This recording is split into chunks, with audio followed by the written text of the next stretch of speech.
Eu sou Paulo Nogueira Batista, eu queria tratar hoje de um tema difícil, um tema espinhoso, que é a situação das finanças públicas brasileiras neste ano de recessão e de pandemia de 2020.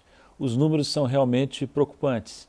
O déficit primário do setor público como um todo, que exclui juros, está estimado em 11% do PIB pelo governo.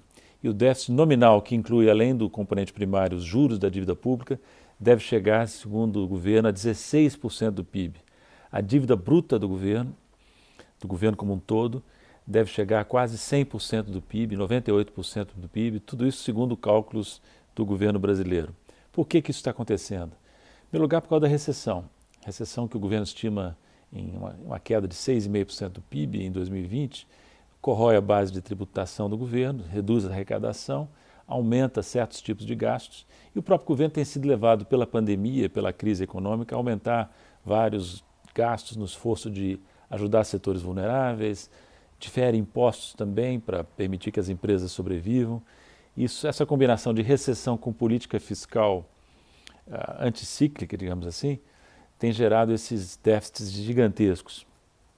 Como fica a situação dos economistas brasileiros, eu me pergunto, porque muitos economistas, inclusive o próprio ministro Paulo Guedes, vinham dizendo em 2018, 2019, que o Estado brasileiro estava falido, que tinha quebrado, né?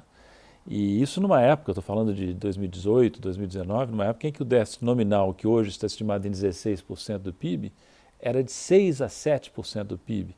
E a dívida bruta, que deve chegar a quase 100% do PIB, era de 70%, 75% do PIB. Então o que esses economistas vão dizer agora? Tanto mais que muitos deles estavam na primeira leva daqueles que pediram a esse mesmo Estado que eles declaravam quebrado para salvar a economia de uma depressão no contexto da pandemia de 2020. Primeiro, sobre isso, eu queria dizer o seguinte, é preciso olhar os indicadores corretos, né? A dívida bruta não é o melhor indicador.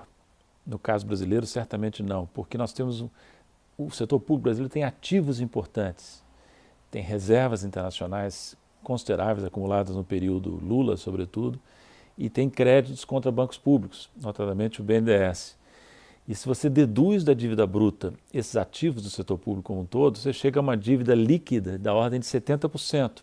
Vem crescendo também, mas consideravelmente mais baixa que a dívida bruta que o governo costuma enfatizar. Deve-se considerar também que a nossa dívida pública é uma dívida interna, com uma base de investidores mais estáveis e com um percentual ligado a câmbio, indexado a câmbio ou em moeda estrangeira relativamente baixo. Outra coisa, é importante olhar para o déficit ajustado para excluir efeitos cíclicos, os efeitos da recessão. E se nós observarmos esse dado, que não é calculado regularmente pelo governo, ele certamente não será tão alto quanto os 11% de déficit primário que se observa no ano de 2020. Mas feitas essas ressalvas, eu não tenho dúvida em dizer a vocês que a situação do setor público brasileiro se complicou muito em 2020, né? Eu não sou daqueles economistas que dizem que não há restrição fiscal, que se comportam como se não houvesse restrição fiscal. Existe e é preciso entender por quê. Primeiro, por exemplo, o déficit fiscal que deve ser financiado com dívida ou base monetária não é o déficit ajustado para efeitos cíclicos, é o déficit nominal, né? E quando o déficit nominal é elevado, se chegar realmente a 16% do PIB, isso representa um aumento muito grande do estoque de dívida pública no mercado, como o governo tem estimado também.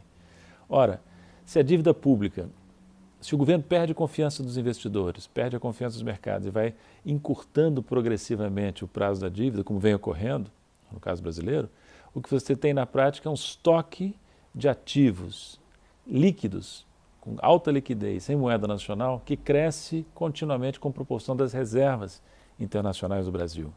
O Brasil não é um país que emite moeda de liquidez internacional, né? Então é um país que tem uma moeda potencialmente vulnerável. Se a relação ativos em reais, reservas internacionais cresce indefinidamente, o risco é que em certo momento haja uma corrida contra a moeda nacional, um choque na conta de capitais do balanço de pagamentos que possa precipitar uma crise muito grave. Daí que é muito equivocada a proposta que tem sido atribuída à equipe econômica do governo de usar as reservas internacionais que nós temos, ainda elevadas, para abater a dívida bruta.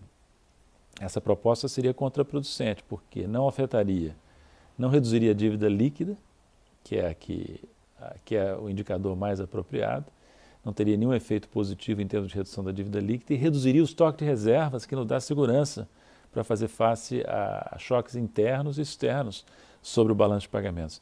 Tanto mais que agora não há mais um diferencial de juros tão expressivo entre os juros internos e externos, então o custo de manter reservas diminuiu consideravelmente por esse lado, né?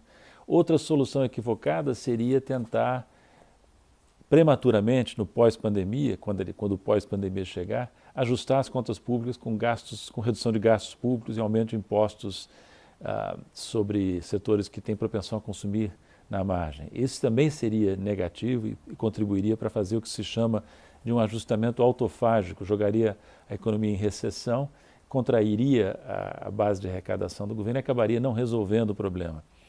A solução, no meu modo de ver, que demandaria um outro comentário, eu vou apenas esboçá-la aqui, a solução está em tentar crescer, estimular o crescimento para que a economia possa sair da crise fiscal crescendo. Como é que se faz isso? Com investimentos de infraestrutura, com gastos que beneficiam setores com alta propensão a gastar na margem, sobretudo setores mais pobres, e tributação sobre aqueles que podem arcar com a tributação adicional e que têm propensão a gastar baixa, os ricos justamente, né? Então, o caminho para o Brasil seria um plano de ajustamento de médio e longo prazo, com crescimento superior à taxa média de juros e um ajustamento gradual do déficit primário. Isso tudo é fácil de dizer, difícil de praticar, porque tem um pressuposto aí, né? Nós precisamos, para fazer um plano desse, nós precisamos de governo, algo que infelizmente nós não temos.